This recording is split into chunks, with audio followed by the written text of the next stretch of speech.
Bismillahirrahmanirrahim. Assalamualaikum warahmatullahi wabarakatuh. Alhamdulillahi rabbil alamin wal aqibatu lil muttaqin wala udwana illa 'alal zalimin.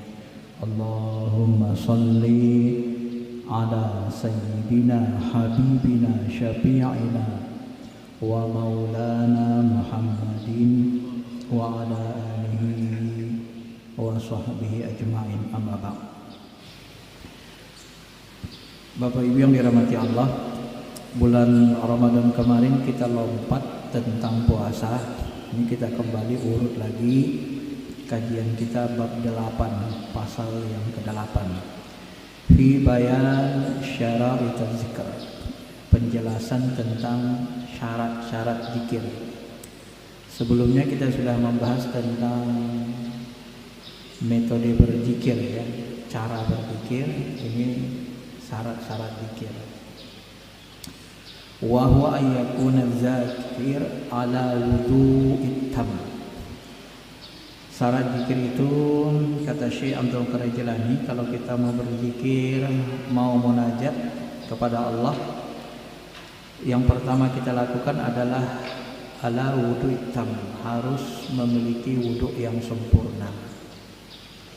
Setelah kita punya wudu, maka kita berzikir dimulai wa ayyudzkara bidarbin syadidin. Kemudian kita mengarahkan badan kita kepada arah kiblat, arah yang tepat, ya. Kemudian sautin qawiin, berzikir dengan suara keras, sautin qawiin. Jadi tarikat Qadiriyah ini dikenal dengan tarikat yang melakukan amalan zikir dengan keras. La ilaha illallah, la ilaha illallah. Kenapa kita berzikir diawali dengan suara keras? Syekh Abdul Qadir Jilani berdasarkan pengalaman kasyaf dan hadis-hadis ayat yang beliau pahami, beliau mengatakan hatta yahsila anwaruz zikr, sehingga zikir yang kita lakukan itu menghasilkan cahaya. Fi bawatiniz zakirain, menghasilkan cahaya di batin orang-orang yang berzikir.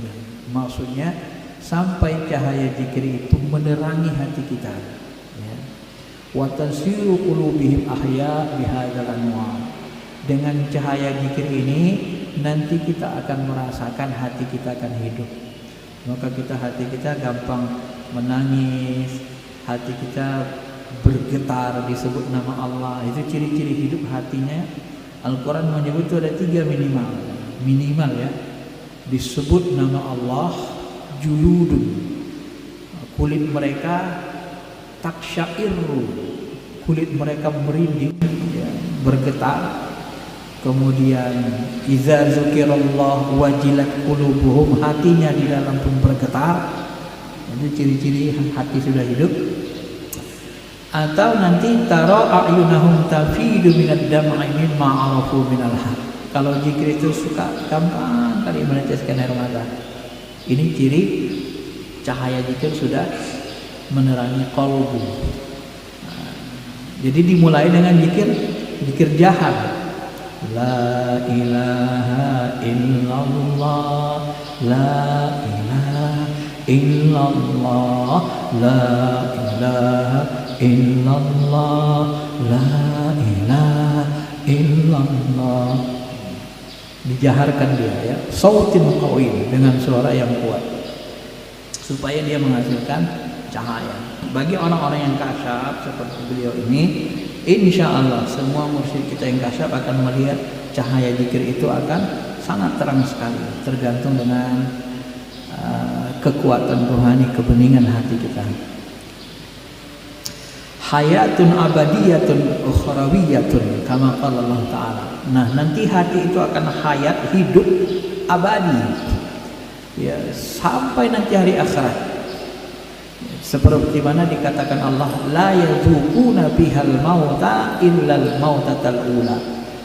Ya, mereka tidak akan merasakan mati kecuali mati yang pertama.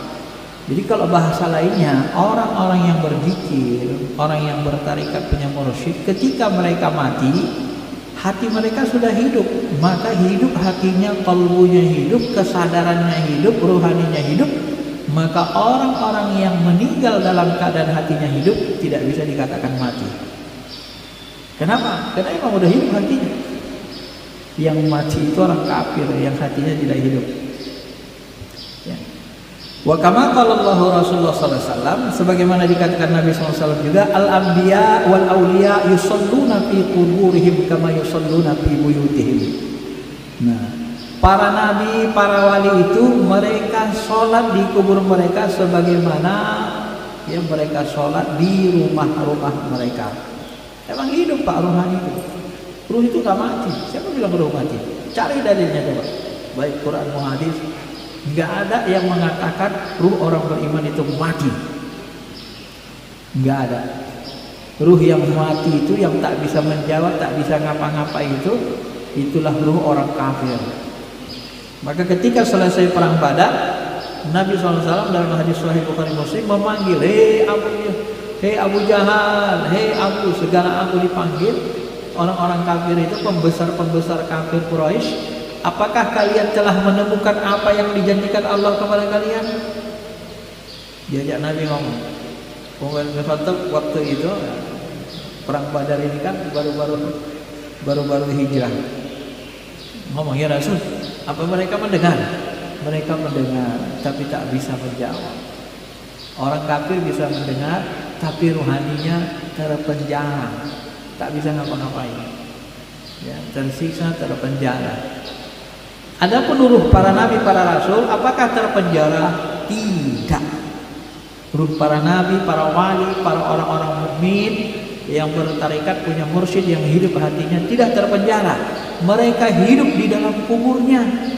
Apa dalil sahihnya? Ketika Nabi SAW Isra Mi'raj, Nabi melihat Nabi Musa sholat di atas kuburnya ketika Isra. Ketika Nabi Mi'raj naik ke langit, ya, Nabi SAW melihat Nabi Musa di langit. Itu kecepatan ruh kan?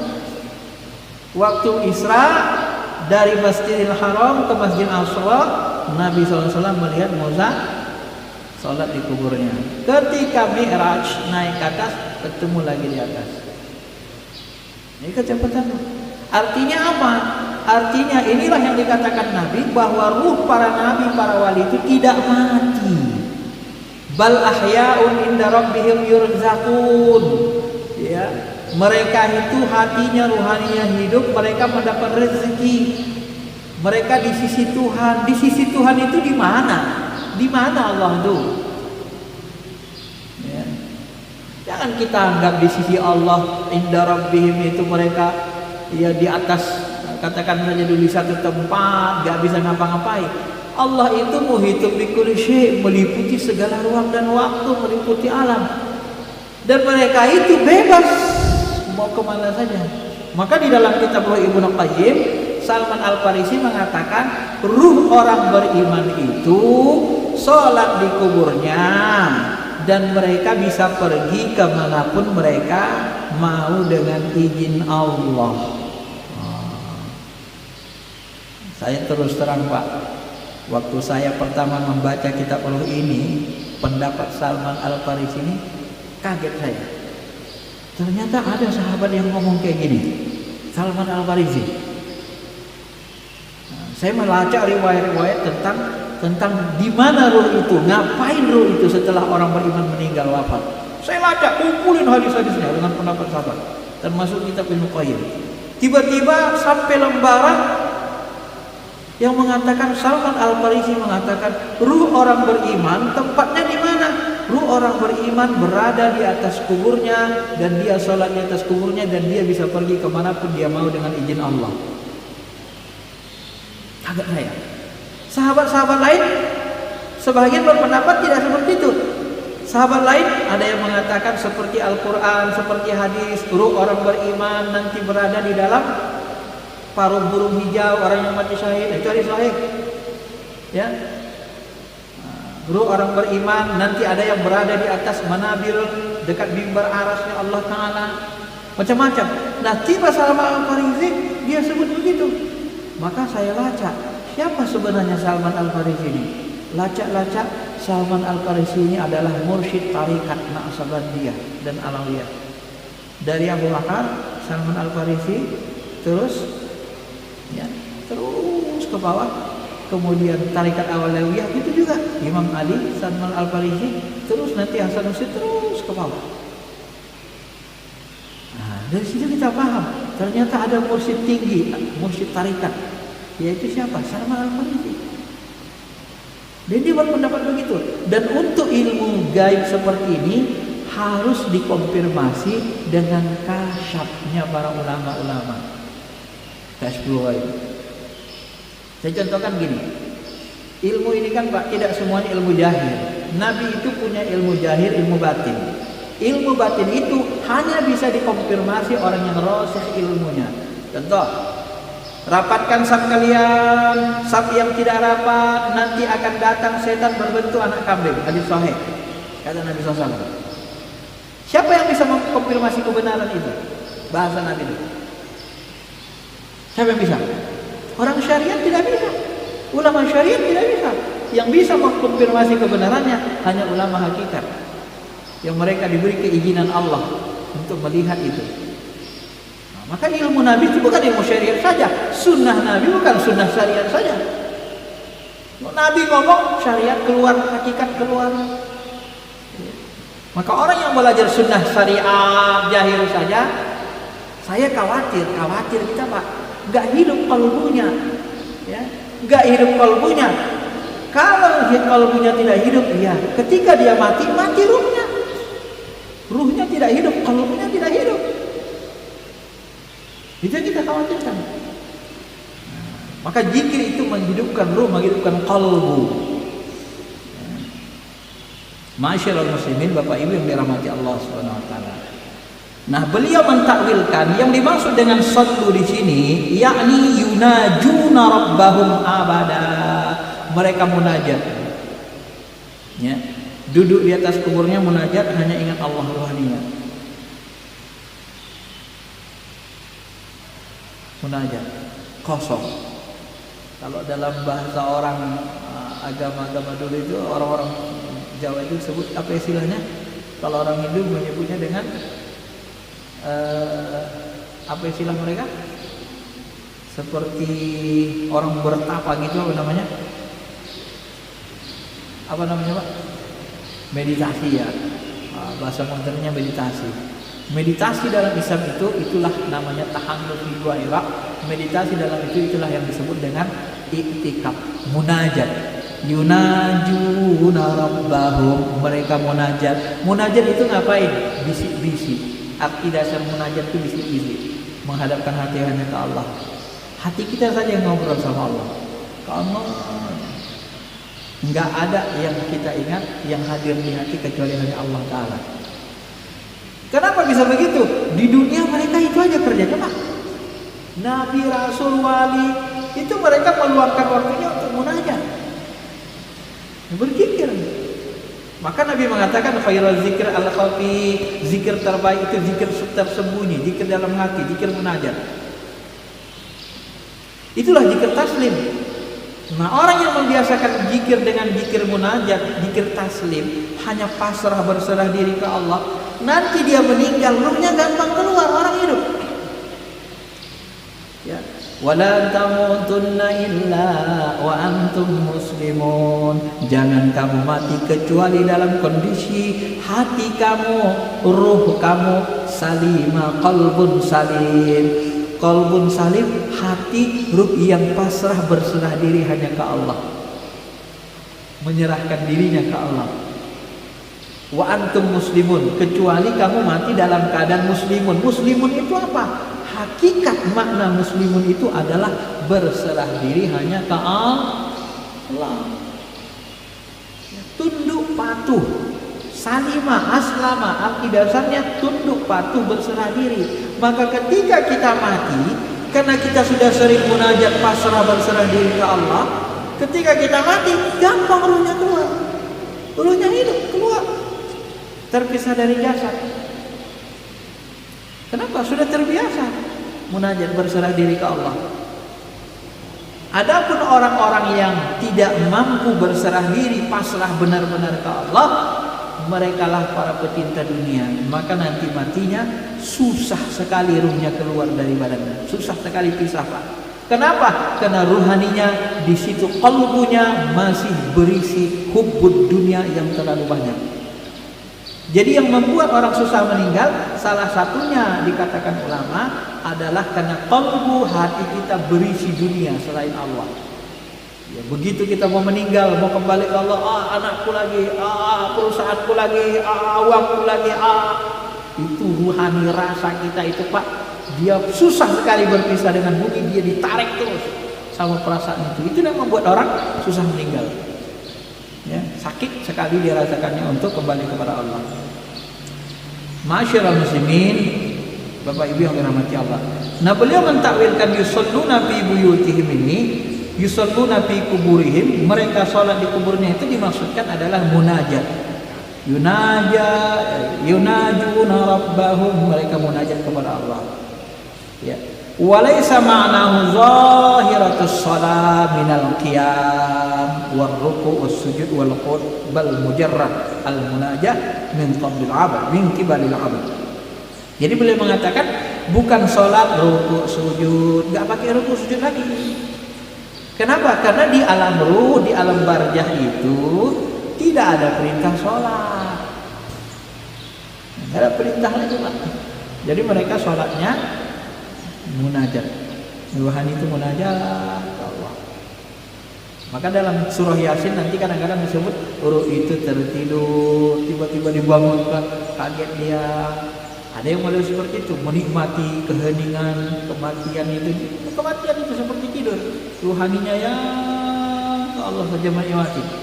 Tahu-tahu sudah dipanggil trompet, terbangun dia, terkejut. Siapa yang membangkitkan kami? Memba'asana, ya, siapa yang membangkitkan kami? Dan mereka tidak merasa tersiksa. Ada yang seperti itu. Jadi macam-macam loh. Kalau di sini disebut munajat di atas kubur mereka. Masyaallah muslimin, Bapak Ibu yang dirahmati Allah Subhanahu wa taala. Wal hadiyatul al ma'rifah min qibalil haq. Nah, apa fungsi munajat itu? Fungsi munajat itu adalah ma'rifatullah. Fayakunal arif muhraman ilallah ta'ala biziyadatil munajah fi qabrihi. Nah, kata beliau, maka orang-orang yang arif billah, yang ma'rifat kenal dengan Allah, menjadi mahramnya Allah. Mahram Allah itu seperti, ya, bahasa kita seperti ahlullah, keluarga Allah, orang-orang yang selalu bersama dengan Allah. Beliau menyebut dengan istilah mahram, muhrim, muhraman, muhrim. Kalau diterjemahannya disebut mahramnya Allah. Dengan munajat di dalam kuburnya, sebagaimana dikatakan Nabi Sallallahu Alaihi Wasallam, al-musalli yunaji rabbahu. Nah, beliau mentakwilkan munajat karena Nabi mengatakan orang yang sholat itu adalah orang yang sedang munajat kepada Rabbnya. Jadi munajat sholat di situ bisa ditakwilkan munajat. Kenapa beliau mentakwilkan orang yang meninggal itu, orang beriman itu sholat dalam arti munajat di atas kuburnya? Dugaan saya karena beliau kasyaf, ditujukan Allah, begitulah keadaannya. Maka yang bisa mentakwil itu, kata beliau dalam bab lain itu, yang mentakwil itu adalah warrasikhuna fil ilmi, orang-orang yang rasikh dalam ilmunya. Wala ya'lamu ta'wilahu illallah warrasikhuna fil ilmi.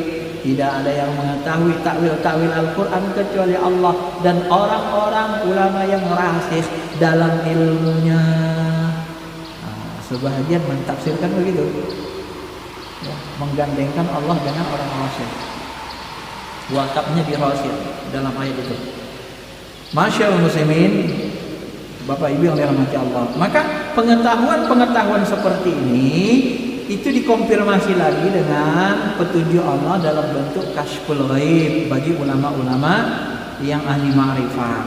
Nah, jadi beliau mentafsirkan, mentakwilkan salat itu dengan munajat berdasarkan hadis Nabi, karena salat orang beriman itu adalah munajat pada Rabbnya.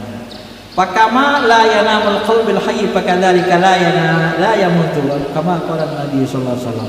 Ini jelasan beliau, dijelasin lagi kan? La yanamul qalbil hayy. Hati yang hidup dia tidak pernah tidur, tidak pernah mati. La yanam. Hati yang hidup tidak pernah tidur. Oh, udah hidup hatinya, Pak. Kalau udah hidup hati enggak pernah tidur. Fadzakadzalika la yamut, maka dia tidak mengalami mati lagi sebagaimana Allah katakan tadi, la yazuquna fihal maut illa mautatal ula. Enggak ada lagi kematian sesudah kematian pertama. Yang ada kehidupan. Wa kama qala Nabi sallallahu alaihi wasallam, sebagaimana Nabi mengatakan, tanamu aini wala yanamu qalbi. Hadis sahih Bukhari Muslim. Di dalam hadis sahih Bukhari, di dalam bab salat malam disebut, ketika Aisyah bertanya kepada Rasul, "Ya Rasul, apakah engkau setelah tahajud tidur lagi baru kemudian salat subuh?" Aisyah menanya begitu, dijawab Rasul, "Tanamu aini wala yanamu qalbi." Hai Aisyah, mataku yang tidur, hatiku tidak, ruhaniku tidak. Maka ruhani orang-orang yang sudah hidup, qalbunya sudah hidup, ruhaninya sudah hidup, qalbunya hidup, tidak mengalami mati, tidak mengalami tidur lagi. Tidur itu bagian dari mati. La yanamu qalbi. Hatiku tidak mati lagi, tidak tidur lagi. Nah, itulah rahasianya, Pak. Ya. Dia menjelaskan begitu. Wa qala Allah Rasulullah SAW. Begitu juga Nabi SAW bersabda dalam hadis lain, "Mamma fi talabil ilmi ba'asallahu fi qabrihi malakaini yu'allimanihi ilmal ma'rifah wa qama min qabrihi aliman wa 'arifan." Masya Allah. Kata beliau apa? Barang siapa yang mati dalam menuntut ilmu jahil, ilmu batin, ya. Para salik-salik yang menuntut ilmu untuk mengenal Allah, mereka belajar ilmu syariat, mereka belajar ilmu hakikat. Ya, ketika mereka mati dalam kondisi salik, punya guru, ba'asallahu fi qabrihi, maka Allah bangkitkan di dalam kuburnya nanti malakaini, dua malaikat, dua malak.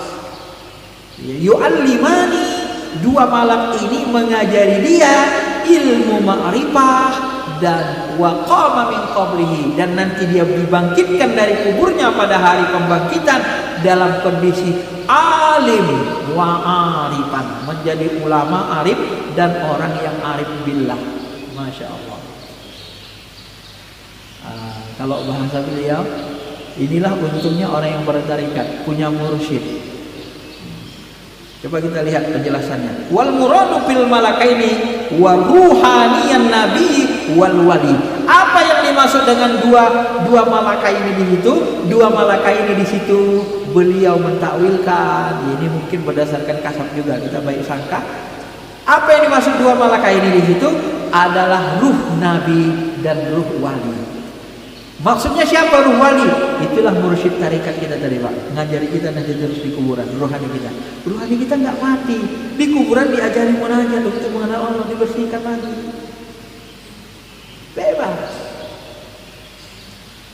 Inda rabbihim, di sisi Tuhan mereka. Di sisi Tuhan mereka mana? Allah itu meliputi alam langit dan bumi. Muhitum min kulli syai'. Yang rohani itu di balik ruang kosong ini. Cuma dibahasakan di kuburnya. Maka beda dialah kita, misalnya kita mendoakan orang dari sini dengan langsung ke kuburnya, beda. Ada keberkahan kita ziarah kubur. Maka Nabi itu sebenarnya paling senang ziarah kubur. Kadang-kadang beliau ziarah kubur tengah malam, sampai jam-jam 2 malam beliau turun. Pernah satu saat hilang, rupanya ziarah. Nah, cuma karena orang-orang kafir Quraisy dulu belum paham ilmunya, takut Nabi kuburan ini nanti, Pak, dijadikan sesembahan. Karena mereka nyembah berhala, nyembah hantu. Jadi karena Nabi mengatakan kuburan itu orang-orang soleh itu hidup ruhnya takut disembah. Kenapa? Karena belum kenal Allah. Kalau sudah bermakrifat, sudah ikut tarikat, kenal mana itu ruh guru, mana Allah. Jadi orang tarikat senang ziarah dan mereka tidak takut sama kubur. Kenapa gak takut sama kubur? Kubur itu tempat di sana paling kalaupun muncul huru-huru para wali, orang-orang soleh, apa yang mau ditakutkan? Ya kan? Apa yang mau ditakutkan? Makanya kalau orang sudah ilmunya lumayan bagus di ilmu tarikat, lucu kalau orang takut dengan kuburan, Pak. Lucu. Kok takut dengan kuburan? Ya kuburan itu tempat guru kita. Kita menziarahi, ada keberkahan di situ. Kok takut sama orang mati? Harus takutnya sama orang hidup. Dia masih bisa bergerak. Orang jahat, orang hidup. Nah, lebih takut kita dari orang hidup, orang jahat. Kalau rohani, orang kafir mau ngapain dia? Mau terpenjara? Kok takut? Orang soleh nggak akan berbuat buruk. Dialah buruk, kok takut? Jadi yang mau ditakuti apa? Makanya kalau orang takut kuburan aneh, lucu bagi orang-orang yang sudah paham ilmunya. Ya. Nah, Ma'asyiral muslimin, Bapak Ibu yang dirahmati Allah Subhanahu wa taala. Maka nanti belum makrifat kita, ikut tarikat kita, ada mursyid kita, nanti di alam kubur, di alam ruh, di alam barzah itu ruh rohani kita terus ditempa. Itulah nanti Nabi mengajari kita, kemudian guru kita mengajari kita di alam ruh, sampai nanti hari berbangkit. Hari berbangkit itulah nanti kita dibangkitkan dalam kondisi alif, kondisi arif billah, kenal dengan Allah. Jadi sebelum hari kiamat itu masih ada belajar di alam ruh. Kalau menurut ilmu tarikat, ilmu rohani, Syekh Al-Qurjani menyebut gitu. Ya.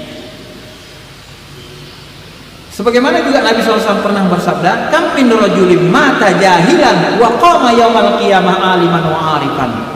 Dalam sebuah hadis Nabi mengatakan, berapa banyak seseorang murid salih bodohnya dia di dunia. Gak alim dia, gak banyak-banyak kali ilmunya, tapi dia ikhlas, terus mengikuti syariat, terus mengikuti tarikat, ngikutin gurunya. Ya, kayak misalnya kalau bahasa sederhananya, tukang-tukang sapu wali songo itu mereka ikhlas mengabdi kepada wali songo, para wali. Ya, mengambilkan wudhunya seperti sahabat-sahabat yang mengabdi kepada Nabi, diambilkan wudhunya. Dia mengabdi. Bodohnya ini tidak terkenal alim. Lalu Nabi mengatakan, "Hai sahabat, apa yang sebenarnya maumu?" "Ya Rasul, sebenarnya aku nggak ada mauku kecuali satu." "Apa itu?" "Aku nanti di surga bisa lah bersama denganmu." "Baik, kudoakan, bantu dengan amalan sujud." Ini orang bodoh kalau bahasa kita. Ini sahabatnya nggak terkenal ini, Pak. Yang bersama Nabi ini kerjanya hanya ngantarin wudhu Nabi. Waktu perang disiapinnya wudhu, dilayani Nabi. Kamin rajulin mata jahilan. Kalau bahasa sederhananya, berapa banyak orang-orang beriman itu gak orang pintar, jahil dia, Pak. Tapi dia mengabdi kepada gurunya, kepada mursyidnya dengan ikhlas. Dia bantu mursyidnya untuk mengembangkan agama Allah. Mati dalam kondisi jahil, bukan ahli ilmu, tapi di akhirnya dikubur nanti terus dididik mursyidnya yang di atas sampai nanti dia dibimbing juga Nabi SAW. Akhirnya dia menjadi qama yaumal qiyamah aliman wa arifan, dan bangkit dia pada hari kiamat dalam kondisi ruhaninya alim, digolongkan kepada ulama. Nah, kalau bahasa saya makanya wajar, Pak, kata Imam Nawawi dalam hadis Arba'in pembukaan, siapa yang hafal 40 hadis, mengamalkan 40 hadis, maka dia dibangkitkan dengan jumratul ulama, bersama rombongan para ulama. Hafal 40 hadis, ngamalkan 40 hadis, mati dibangkitkan dalam jumrat ulama. Nah, itu hadis pengantar riwayat hadis Arba'in Imam Nawawi. Nah, makanya dia buat hadis itu 40 supaya kita hafal, kita amalkan. Ini keuntungannya orang yang berguru tadi. Mata aliman wa qama yaumil qiyamati jahilan wa muflisan. Masya Allah, naudzubillah min dzalik. Dan berapa banyak orang-orang laki-laki yang mati dalam kondisi alim, tetapi bangkit di hari kiamat dalam kondisi jahil, nggak kenal Allah dan bangkrut. Kalau boleh saya katakan, kenapa orang bangkrut? Ini bangkrut ini kan ada hadis sahihnya, ya.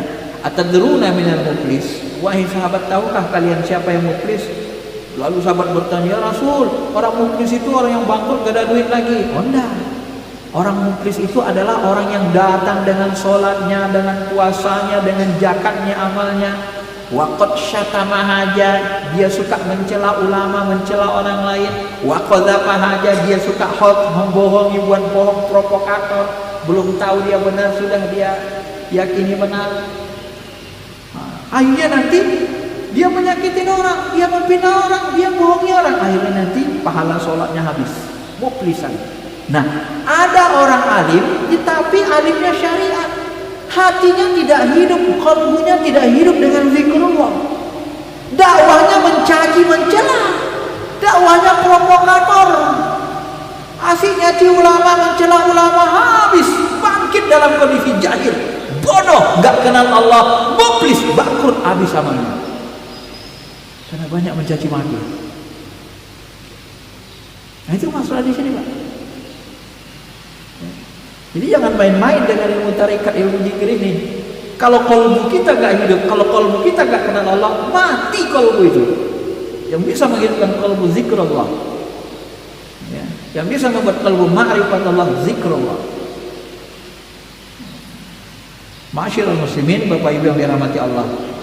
Nah, inilah yang dikatakan Allah Ta'ala, adhabatum tayyibatikum fi hayatikum ad-dunya wastamta'tum biha fal yawma tujzauna 'adzabal hun bima kuntum tastakbirun. Ini sindiran. Sebenarnya ini lebih kepada buat orang-orang kafir dan orang-orang munafik. Azhabatum tayyibatikum. Betapa banyaknya hal-hal yang baik kamu habiskan dalam kehidupan dunia kamu. Kamu hanya menikmati kehidupan dunia, tak pernah kamu terpikir untuk menghidupkan hati dekat dengan Allah. Wastamta'tum biha, kamu hanya menikmati benda-benda bumi dunia ini saja. Kamu tidak terpikir untuk menghidupkan qalbumu, munajat terus-menerus kepada Allah. Falyaum tujzauna 'adzabal hun, maka hari ini kamu dibalas dengan azab yang menghinakan, sebab perbuatan-perbuatan kamu yang menyombongkan diri, berpaling dari Allah, tidak mau sholat, tidak mau munajat kepada Allah. Wa qala Rasulullah SAW, innamal a'malu binniyat wa niyatul mu'min khairum min amali wa niyatul fasik syarrum min amali. Nabi SAW bersabda, sesungguhnya perbuatan tergantung dengan niatnya. Munajat kita, zikir kita, ikut tarekat, niat kita bisa dekat dengan Allah, niat kita dengan ma'rifat, niat kita sholat kita khusyuk, niat kita kenal dengan Allah, tapi belum sampai, belum terbuka pintu ma'rifat, diteruskan nanti di kuburan sama guru-guru dan dibantu Nabi SAW sampai kita kenal dengan Allah Subhanahu wa Ta'ala, ya. Maka ada juga yang mengatakan hadis lain di dalam 1100 hadis yang ditulis Haid Al-Mas itu, dia sebut di dalam hadis itu disebut setiap orang beriman nanti dibangkitkan sesuai dengan niatnya. Nah, semua orang tarekat ini berniat nanti dibangkitkan bersama guru-gurunya yang tersambung. Kalau bahasa saya, misalnya kita ini kan, kalau tarekat Naqsabandi, kalau di Medan ada Syekh Abdullah Brokan, Sulaiman Judi, terus naik ke atas sampai Salman Al-Farisi, sampai ke Abu Bakar, sampai ke Nabi SAW. Jadi kumpul nanti sama mursyid-mursyid ke atas itu yang bersambung itu, tersambung dia. Dan kalau Bapak sudah pernah mengalami pengalaman rohani, kalau kita rajin tarikat, rajin Fatihah, hadiahkan kepada Nabi, para sahabat dan guru-guru yang tersambung, itu di alam berhukum kita berjumpa sama mereka semua, ya. Kalau Allah tunjukkan kita, diberikan sedikitlah pengetahuan alam rohani, itu akan kita temui, ya. Dalam munajat kita kadang itu ditampakkan oleh Allah Subhanahu wa Ta'ala, tergantung izinnya Allah Ta'ala. Melihat mereka itu seperti kita melihat dalam mimpi. Kalau dalam mimpi kita melihat tidur kita kan, nah, hati kita yang melihat bekerja. Kalau hati kita melihat, ruh kita melihat, ya seperti melihat dalam mimpi, kelihatan gitu ya, seperti mimpi itu Pak. Maka di dalam kitab ilmu qayyim itu disebut semua kata ro'a. Ro'a itu lebih kepada melihat secara rohani. Ro'a fil manam, melihat dalam mimpi, ya. Niatul mu'min khairun min amali wa niatul fasik, niat orang fasik lebih buruk dari amalnya. Ya, orang fasik karena selalu niatnya jelek. Ya, sholat pun dia niatnya bukan untuk nyembah Allah. Sholat dia nyari sendal yang mana paling bagus bisa dibawa pulang. Sholat dia ya untuk menunjukkan sama mertuanya, ya maulah ke masjid, habis dapat anaknya tak lagi ke masjid, macam-macam lah. Ya. Li'anna niyata bina'ul amal, karena niat itu adalah bangunan amal, sebagaimana Nabi katakan dikatakan bina'us sahih ala sahih. Amal yang sahih didirikan atas yang sahih, hasilnya adalah sahih. Amal yang baik dilaksanakan dengan niat yang baik, hasilnya pasti baik. Amal yang fasid, yang rusak, dilaksanakan dengan rusak, maka hasilnya rusak. Kenapa? Niat ibadahnya tidak benar. Maka niat ibadah itu sebenarnya niat munajat nggak boleh pingin kebal, pingin bisa terbang, itu nggak ada dalam tarikat kami. Niat kita munajat itu bersihkan hati, hidupkan hati, bisa makrifat, kenal dengan Allah, bisa cinta kepada Allah Taala. Wa qala Allah Ta'ala man kana yuridu harsal akhirah najid lahu fi harsihi wa man kana yuridu harsad dunya nu'tihi minha wa ma lahu fil akhirati min nasib. Siapa yang menginginkan kehidupan akhirat, harsal akhirah, nazid lahu, kami tambah lagi balasannya di dalam kehidupan dunia. Nah, inilah kalau bahasa ulama kita, siapa yang berniat untuk mendapatkan akhirat, dunia akan mengikut. Wa man kana harsad dunya nu'tihi minha. Siapa yang menginginkan balasan dunia, hars, ladang kenikmatan hasil dunia, kami berikan kepada mereka, tetapi wa ma lahu fil akhirah min nasib, tetapi di akhirat enggak ada bagiannya. Jadi kalau orang spiritual memanfaatkan ilmu spiritual untuk dunia aja, untuk kebal, untuk kaya, untuk pelet, untuk ini, dunia aja, itu ciri-ciri tukang sihir, menggunakan spiritual untuk dunia. Dan orang seperti ini wa ma lahu fil akhirati min nasib, enggak ada balasan baik bagi mereka di akhirat. Maka kalau membedakan spiritual putih sama hitam itu salah satunya itu. Satu menggunakannya untuk dekat ma'rifat, ibadahnya khusyuk bagus munajat ke Allah. Satu lagi menggunakannya untuk dunia gitu ya. Kemudian bait terakhir beliau katakan fal wajib 'alal 'abdi talaba hayatil qalbiyatil ukhrawiyyati min ahli talqin fid dunya qawla putul waqti kama qala Rasulullah sallallahu alaihi wasallam man talaba dunya bi amal akhirah fala nasiba lahu fil akhirah. Maka dari itu wajib bagi seorang hamba untuk talabul hayatil qalbiyah, menuntut mencari ilmu untuk menghidupkan kalbunya. Ya, hayatul qalbiyah ukhrawiyah, supaya kalbunya, hatinya hidup terus sampai hari akhirat. Macam mana caranya? Min ahli talqin, minta bantuanlah dengan ahli talqin kepada mursyid yang sudah hidup hatinya. Rata-rata para mursyid itu hatinya zikrullah nggak putus, rata-rata, karena hatinya kalbunya hidup. Merata itu Pak. Ya. Kalau sering lupa kepada Allah, zikirnya sedikit, nggak bisa jadi mursyid. Mursyid yang benar itu, yang disebut Allah dalam Quran itu adalah yadhkurunallaha qiyaman wa qu'udan wa 'ala junubihim. Ciri-ciri mursyid yang benar itu, mereka berzikir dengan Allah dalam kondisi berdiri, duduk, berbaring. Dalam tidur mereka pun sering mereka jalan rohaninya, matanya tidur, rohaninya berjalan. Entah kalah malam-malam saya Pak. Nanti satu saat kalau sampai ilmu bapak-bapak akan mengakui kebenaran ini. Ini saya katakan pun berdasarkan pengalaman. Kalau sudah hidup kalbu kita Pak, kadang tidur kita kadang seperti gak tidur, kita sadar hati kita. Kalau mata kita tidur. Bahkan kalau teman-teman saya itu kadang-kadang Ustaz kita gak bisa tidur lagi satu, gak mau tidur mata itu. Kadang-kadang begitu. Kadang tidur 1 jam, 2 jam saja. Nah, begitulah kehidupan mereka. Karena fisiknya itu yang mau tidur. Kalau rohaninya nggak mau tidur. Fisik jiwa kita kecapean dia, itu tidur. Hawa nafsu itu minta tidur. Tapi kalau ruh kita, kalbu kita yang sudah hidup, dia tidak mau tertidur. Tapi kalau kalbunya ngikut jaruhan, mengikut jiwanya, nafsnya dan hawa nafsunya, maka nanti qalbunya tidur. Tidur qalbu itulah yang disebut dengan matinya qalbu. Kalau tidur kan mati Pak, nggak hidup. Tapi kalau ruh, kalau qalbu mengikut ruh, ruh tidak pernah tidur, tidak pernah mati. La hayyun wa la yamuut. Maka kalau ruh, qalbu mengikut ruh, maka qalbu itu akan hidup dan rohani kita akan hidup selamanya. Ya. Maka kita disuruh beliau untuk mencari, menghidupkan hati selama hidup di dunia ini dari ahli talqin. Ya. Qabla sebelum putal waqt, sebelum habis waktunya, sebelum mati maksudnya. Kama qala Rasulullah SAW sebagaimana dikatakan Nabi SAW, man talabad dunya bi'amalil akhirah fala nasiba lahu fil akhirah. Barang siapa mencari dunia dengan amalan akhirat, maka tidak ada baginya nanti di akhirat.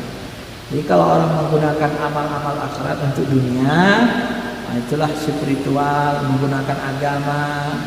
Kalau dalam syariatnya membuat panti yatim piatu, panti anak yatim, diambilnya sumbangan, kelihatan baik, ternyata memperkaya diri, rumahnya miliaran di beberapa tempat, anak yatimnya miskin semua terus.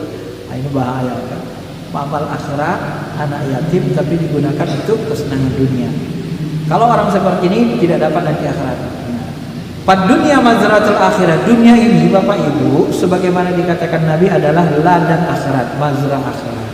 Fa idza lam yazra fi hadhihi lam yahsud fil akhirah. Siapa yang tak mau bertanam padi di dunia ini tak ada hasilnya, dia tidak akan panen. Dunia ini ladang untuk akhirat. Siapa yang nanam padi maka dia akan panen. Siapa yang menghidupkan kalbunya dunia ini, maka di hari kehidupan sesudah mati, kalbunya hidup, enggak lagi mati-mati. Dapat dia manfaatnya. Wal murad minal mazra ardul wujud lal afa. Yang dimaksud dengan mazra di sini ladang akhirat adalah bumi yang nyata, yang tidak, kalau beliau di sini menafsirkan hamparan yang hamparan rohani, ya. Ardul wujud lal afa. Bumi yang senantiasa ada, yang tidak binasa, hamparan rohani. Kalau beliau penterjemah lain menyebutkan hamparan rohani. Artinya yang dimaksud dengan ladang akhirat itu apabila kita menghidupkan rohani kita, ladang untuk menghidupkan rohani, ketika kita mati dalam kubur kita munajat. Ya, maka orang-orang beriman itu dia bebas. Berbeda dengan orang kafir. Yang terakhir Bapak Ibu, sedikit lagi tambahan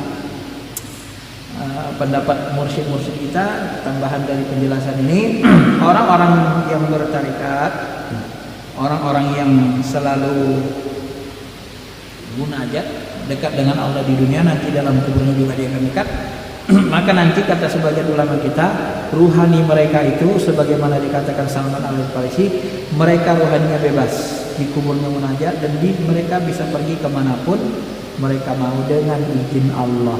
Kebebasan itulah yang disebut dengan surga di alam kubur. Salah satu makna kenikmatan surga, rezeki di alam kubur itu adalah kebebasan. Kenapa mereka bebas? Saya beri upama. Kalau kita bertarikat mempelajari ilmu rohani, semua amalan kita ini, ya, ilahi anta maksudi wa ridhaka matlubi, semua amalan kita lakukan karena Allah. Ya. Innamal amalu binniyat, karena amal kita tergantung kepada niat, karena kita berniat hanya untuk mendapatkan ridha Allah. Bahkan surga pun kita selalu lupa. Kita lupa dengan surga Pak, kalau sudah tinggi makamnya di dunia tarekat spiritual. Kenapa? Yang kita inginkan Allah saja. Maka nanti ketika kita mati, kita bebas bersama Allah, karena Allah itu bebas di seluruh alam, meliputi alam. Tetapi orang yang syariat tidak bertarikat, kalaupun mereka masuk surga, ini bedanya. Ruhani mereka tidak bebas. Ruhani mereka dimasukkan ke dalam tempat yang penuh dengan kenikmatan seperti surga, tetapi mereka tidak bisa keluar dari tempat itu. Kenapa? Karena innamal a'malu binniyat, niat mereka beramal hanya ingin mendapatkan surga. kalau ingin dapatkan surga, diberikan tempat seperti surga di alam kubur dan diberikan surga di alam neraka, tapi nggak boleh keluar. Kenapa? Karena amal tergantung niat. Tapi orang yang niatnya karena Allah, ingin ridho Allah dalam beramal soleh, dia bebas, dibebaskan Allah. Kalau mursyid kita sebagian mengatakan, mencontohkan seperti rektor. Kalau di universitas ada rektor, ya, atau kalau di pemerintahan ada ajudan presiden. Ajudan itu walaupun dia nggak pangkatnya menteri, nggak pangkatnya, kalau di kampus dia nggak wakil rektor, dia nggak dekan, gitu kan. Tapi dia kemana rektor, dia ikut. Apa yang dia katakan, dia bisa panggil dekan, dia panggil kaprodi, ya. Ajudan presiden, dia bisa panggil menteri, dia panggil wakil presiden, takut semua sama dia ajudan. Kemana presiden, ke situlah dia pergi. Kenapa? Karena niatnya presiden, dia bersama presiden. Orang yang beramal niatnya bersama Allah saja, ridha Allah saja, dia bebas. Ini logika dunianya untuk memperkuat pendapat sahabat. Maka orang tarikat itu bebas. Bebas, Pak. Ya. Makanya kalau sudah dapat ilmunya, kita nggak takut lagi nyembah kubur. Tapi kalau nggak ngerti ilmunya, takutnya nggak menentu, karena tak beri ilmu pula kan. Ya. Maka ketika kita munajat, berdoa di kubur para mursyid, para wali, ya doakan aja. Kalau Allah izin, kadang-kadang dibukakan kasabitan, apa kita ruhaninya di situ munajat, di situ dia. Maka ada seorang habib, syekh, ketika dia munajat, kemudian dia doakan ahli kubur, tiba-tiba muncul jin korinnya. Udahlah, udah siap pulang kita, katanya. Kenapa cepat kali saya nggak jadi lagi berpikir banyak-banyak? Nggak hadir ruhaninya, yang hadir jin korinnya, katanya, jin korinnya. Nah, kalau jin korinnya, beliau langsung ini. Mungkin ruhaninya tidak bisa dihadirkan di situ. Mungkin ruhaninya sedang bersama Nabi, bersama yang lain, sibuk yang lain. Jadi nggak hadir di kuburan itu. Itu makanya orang tarikat itu suka ziarah kubur, karena kadang-kadang bagi yang kasyaf ya. Kalau kita biasa ya kita gak lihat, ya kita cuma doakan saja. Habis kita mendoakan para wali di kuburnya, baru kita doa untuk diri kita. Ya Allah, hajat kita yang baik. Maka kata Imam Syafi'i, aku kalau ada hajat besar, ziarah aku di makam Imam Hanafi. Setelah ku ziarahi, ku doakan Imam Hanafi, doa aku di kubur Imam Hanafi, ku mohon kepada Allah, maka terkabullah doaku. Kalau bahasa saya, kalau ini pemahaman saya, karena ruhani orang-orang soleh tadi yang beramal karena ridho Allah itu bebas, ketika kita berdoa, mereka punya hak mengaminkannya. Karena bebas. Kalau saya memahaminya gitu, Pak. Ya. Ketika kita bersalawat, Allahumma sholli ala sayyidina Muhammad, ruhani Muhammad, ruhani bebas, ditampakkan langsung salawat kita di hadapan ruhani Nabi, langsung dibalas Nabi, langsung dibalas Allah salawat dengan 10 kali lipat, 10 halaman. Nah itu untuk Nabi. Kalau tingkat wali tak sehebat itu. Tingkat wali ya paling dia mengaminkan saja, dibalas dengan kebaikan yang lebih rendah. Tapi tingkat Nabi sampai 10 sehebat itu. Kalau saya maksudnya itu, dan itu semua berdasarkan hadis dan berdasarkan pendapat sahabat, dan juga berdasarkan dikonfirmasi berdasarkan ilmu kasyaf ulama-ulama rasikh. Itulah bedanya nanti pengetahuan orang tarikat dengan orang yang tidak bertarikat. Saya kira itu saja penjelasannya, hampir itu. Terima kasih. Assalamualaikum warahmatullahi wabarakatuh.